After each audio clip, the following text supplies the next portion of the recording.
Assalamualaikum warahmatullahi wabarakatuh. Dalam video kali ini saya akan menjelaskan secara keseluruhan laporan PKP atau KARIL.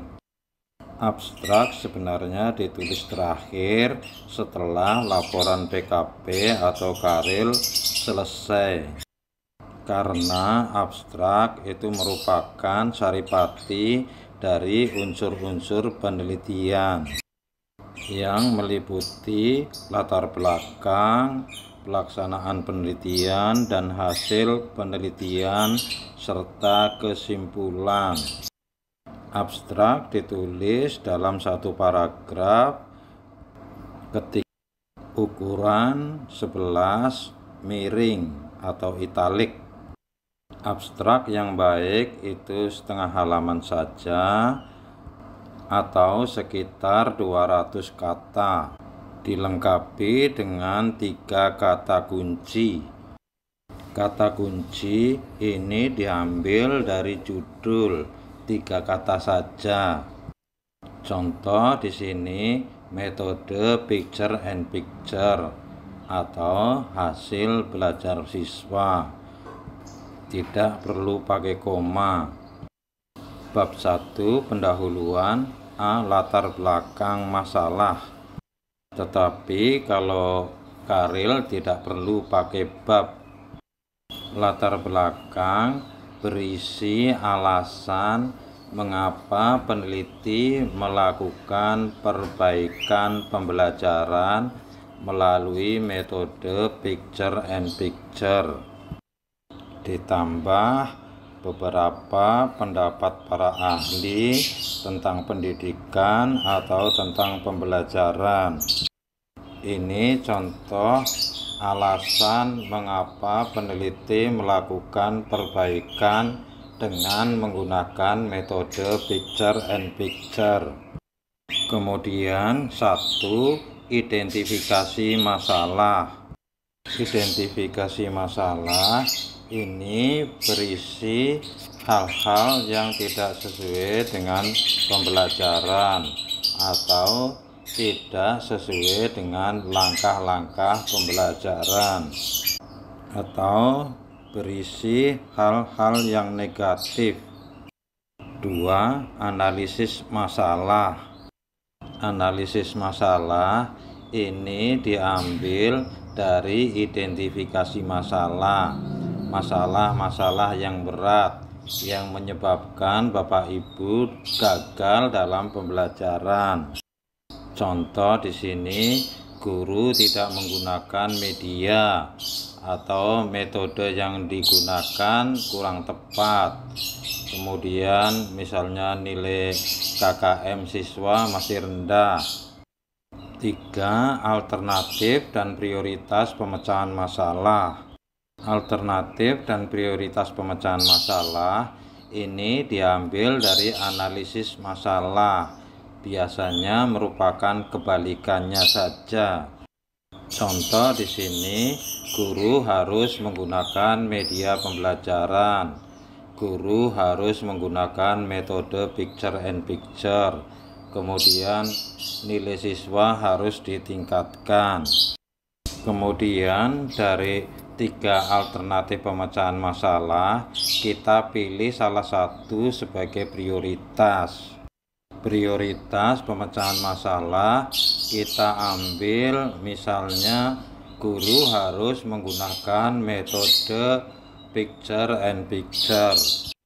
B. Rumusan masalah. Rumusan masalah ini diambil dari prioritas pemecahan masalah. Jadi rumusan masalahnya, apakah melalui metode picture and picture dapat meningkatkan hasil belajar siswa. C. Tujuan penelitian. Tujuan penelitian ini sudah ada dalam RPP siklus 1 dan RPP siklus 2. Tinggal copy paste saja. D.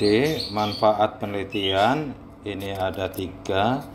Bagi sekolah, bagi guru, dan bagi siswa. Bisa ditambahkan lagi bagi masyarakat. Bab 2 atau kajian pustaka ini hanya menjelaskan pengertian kata-kata yang sulit yang ada dalam judul menurut para ahli. Contoh di sini: A. Pengertian hasil belajar. 2. Pengertian faktor-faktor yang mempengaruhi hasil belajar. B. Ini yang terpenting adalah pengertian metode picture and picture. 2. Langkah-langkah pembelajaran ini bisa dimasukkan. C. Pengertian mata pelajaran ini atau karakteristik mata pelajaran bisa ditambahkan dengan karakteristik siswa dan hubungan antara PTK dengan PKP. Bab 3 pelaksanaan penelitian ini berhubungan dengan RPP dan tugas-tugas yang diberikan oleh tutor. A. Subjek penelitian ini adalah siswa, kemudian tempat adalah sekolah atau SD, kemudian waktu penelitian ini sesuai jadwal yang telah ditulis. Kemudian pihak yang membantu ini bisa guru, bisa kepala sekolah, bisa tutor, bisa teman sejawat. B. Desain prosedur perbaikan pembelajaran ini pertama identifikasi masalah, kemudian perencanaan, pelaksanaan, observasi, dan refleksi. Pelaksanaan penelitian ini bisa dimulai dari prasiklus atau siklus 1. A. Tahap perencanaan ini adalah tugas-tugas yang diberikan oleh tutor. Contoh 1. Menentukan mata pelajaran, membuat RPP, menyusun materi ajar, menyiapkan rencana evaluasi, membuat jadwal, dan sebagainya. B. Tahap pelaksanaan ini copy paste saja dari langkah-langkah pembelajaran yang ada di RPP, dari kegiatan pendahuluan, kegiatan inti, sampai kegiatan penutup. C. Tahap pengamatan atau teknik pengumpulan data atau instrumen. 1. Observasi ini pengamatan yang dilakukan oleh guru melalui lembar observasi. 2. Tes. 3. Dokumentasi. D. Tahap refleksi. 2. Pelaksanaan perbaikan pembelajaran siklus 1 ini hampir sama dengan prasiklus. A. Tahap perencanaan. B. Tahap pelaksanaan ini copy paste saja dari langkah-langkah pembelajaran yang ada di RPP, dari kegiatan pendahuluan, kegiatan inti, sampai kegiatan penutup. C. Tahap pengamatan atau teknik pengumpulan data atau instrumen. 1. Observasi. 2. Tes. 3. Dokumentasi. D. Tahap refleksi. 3. Pelaksanaan perbaikan pembelajaran siklus 2. A. Tahap perencanaan. B. Tahap pelaksanaan ini copy paste saja dari langkah-langkah pembelajaran yang ada di RPP, dari kegiatan pendahuluan, kegiatan inti, sampai kegiatan penutup.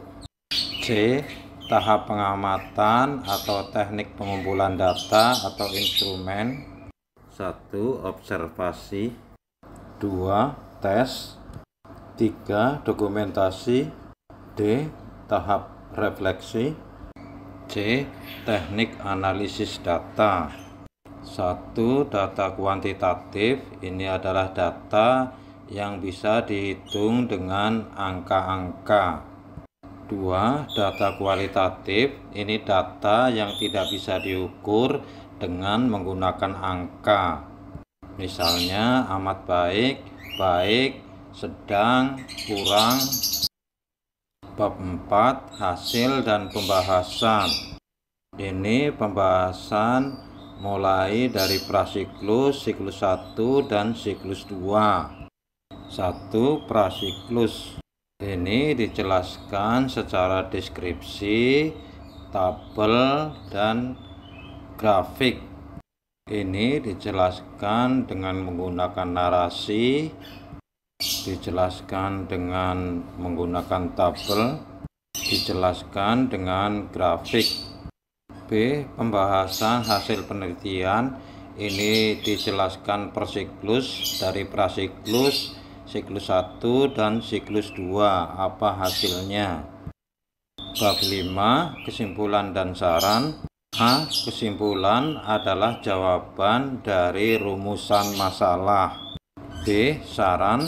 Saran ini menyarankan dari hasil kesimpulan tadi. Terakhir, daftar pustaka. Ini kutipan-kutipan tadi harus dimasukkan dalam daftar pustaka. Terima kasih. Assalamualaikum warahmatullahi wabarakatuh.